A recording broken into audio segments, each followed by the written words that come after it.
Fala galera, estamos de volta aqui na Sala Vista hoje para falar sobre o novo e provavelmente último 007 dessa fase, Daniel Craig, que é o 007 Sem Tempo para Morrer, ou como nós apelidamos carinhosamente, Sem Tempo, irmão.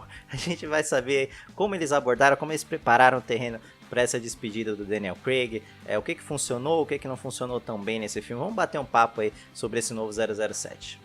Aqui nesse filme a gente encontra o James Bond aposentado, James Bond tranquilo, ele tá viajando pra caramba lá, camisão de férias o tempo todo, enfim. Mas alguma coisa acontece e acaba com a aposentadoria dele, porque senão não teria esse novo filme aqui, né? E ele aceita uma última missão, uma nova missão que o amigo dele, o Félix, oferece. Aqui é o seguinte, o último filme do Daniel Craig, né, ele demorou pra caramba pra aceitar esse filme, e por ironia do destino foi o primeiro filme que foi adiado, né, por causa da pandemia. Depois de tanto tempo que ele resolveu aceitar, esse filme foi adiado por causa da pandemia. E há quem vá dizer que o Daniel Craig possa estar ali meio que num piloto automático, assim, pô, o Daniel Craig tá meio...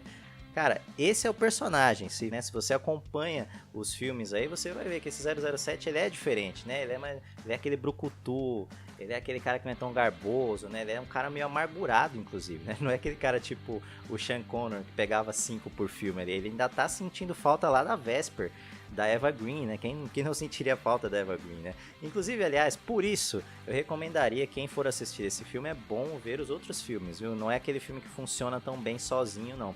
Principalmente assistir o último, Contra Spectre, mas se você puder fazer uma maratona mesmo, assistir os 4 filmes, né? Desde lá do Cassino Royale é bom, principalmente para entender essa trama dele com a Véspera ali, porque que ele sente tanta falta dessa Bond Girl até esse 5º filme aqui.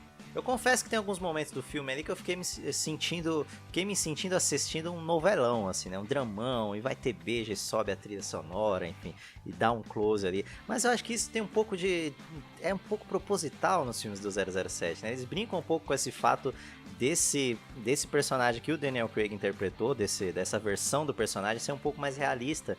Então eles vão equilibrando isso com outras coisas um pouco mais cafonas ali, né? Que vem do 007 antigo e que são legais. Então tem um pouco disso e eles brincam com algumas coisas ali que parecem ser muito importantes no filme, mas que eles tiram a importância. Que é o caso, por exemplo, daquela parte que sempre é esperada nos filmes, né? Que ele vai falar o Bond, James Bond.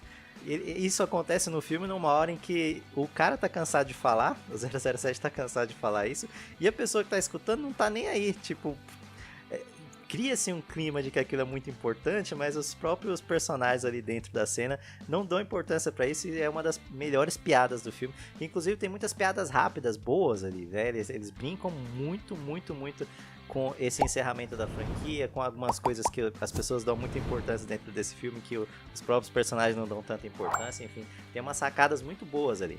Como nos outros filmes dessa fase do Daniel Craig, né, a gente tem cenas de ação muito boas, cenas de ação naquela pegada realista, né, que eles tentaram colocar. Dentro do que é possível um 007 ser realista, tem umas perseguições sensacionais. Tem uma perseguição ali, acho que é logo no início do filme, que se eu não estou enganado é nas ruas de Roma. E uma das coisas que é interessante na maioria das cenas que acontecem nesse novo filme é que sempre tem alguma coisa acontecendo em paralelo com a cena de ação.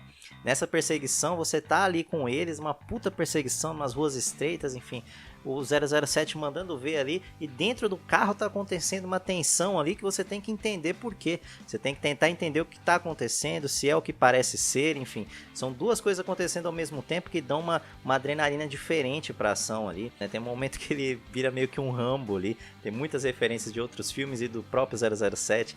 Esse momento Rambo que ele faz várias armadilhas na floresta ali, que é muito bem pensado também. Tem um uso muito interessante das gadgets, que eu não lembro de ser tão bem utilizado nos outros filmes, no carro mesmo, né? Alguns truques que ele tem no carro ali, que fica muito naquela pegada do Batman, e que faz tempo que eu não prestava atenção no 007 utilizando isso.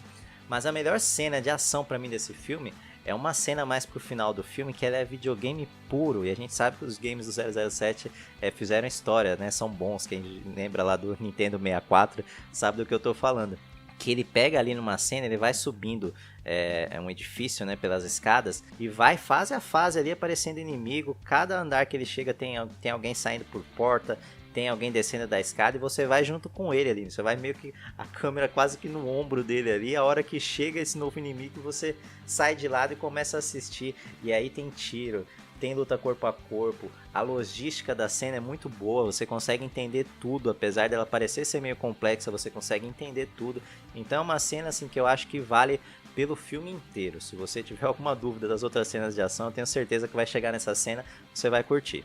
É óbvio que esse filme prepara, né? Ele tem todo um foco no 007 para preparar essa despedida ali do Daniel Craig, mas ele tem um protagonismo interessante das mulheres ao redor dele, né? Não é só aquela coisa de entrar para ser o par romântico dele e não ter muita função na narrativa ali. Você tem algumas personagens que participam bastante do filme, né? Tem a Madeleine, que é a personagem da Leia lá, que é a par romântico dele desde o outro filme, mas que também tem uma função, aliás, muito grande nesse novo filme aqui. Ela tem uma função bastante importante no filme. Aí você tem ali a personagem da Naomie Harris, que também está sempre ajudando, enfim.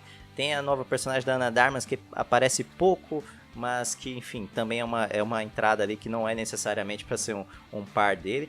Inclusive tem a Nomi, que é vivida pela Lashana Lynch, que é uma 007, que é basicamente a nova 007 ali dentro da história, né? Depois que ele se aposenta, isso já foi visto no trailer, então não é nenhum spoiler. Mas antes que venha alguém puto aí nos comentários, 007 mulher, pelo amor de Deus, não sei o que.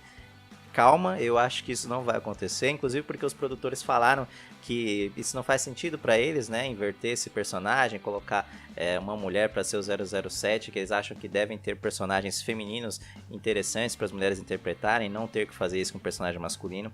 Eu não vejo isso dentro do filme também, apesar de ter essa intitulação dela como 007, ela mesma não chega a assumir esse posto de protagonista ali, de que vai continuar um filme com ela, enfim. Então eu não acho que vai acontecer, eu não acho nem necessário.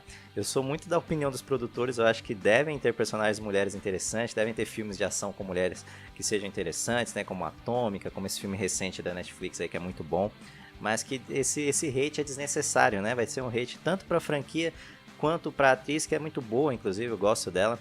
Tem ali o novo vilão do Rami Malek, que tá sempre muito afetado, né? Tá sempre muito teatral. Por si só era pra ser uma figura ameaçadora, mas no fim você acaba meio que se desconectando com a ameaça dele de tão teatral que ele parece ali dentro do filme. Muito diferente do Blofeld, que é o personagem do Christopher Waltz, que tinha tudo pra ser caricato, né? Ele é o típico personagem caricato do 007, porque é aquele personagem que o Mike Myers zoa lá no Austin Powers, né? O Dr. Evil é esse personagem. Mas o Christopher faz um trabalho tão legal nesses dois últimos filmes que você não fica com essa caricatura dele. Ele parece muito mais ameaçador, é sempre muito mais apreensivo o momento em que ele aparece ali do que o personagem lá, o Lucifer, do Rami Malek, que deveria ser o vilão principal desse filme aqui. Enfim, sem dar muito spoiler aí, para vocês poderem aproveitar melhor o filme, vai chegar naquele terceiro ato, alguns vão estranhar a forma como eles constroem a despedida do Daniel Craig, né? A forma como eles constroem essa passagem aí do 007, mas nas entrelinhas o que o filme quer trazer pra você é que um cara como o James Bond, ele não se aposenta, né? Ele não pode parar, ele não pode mudar o que tem dentro dele, basicamente, né?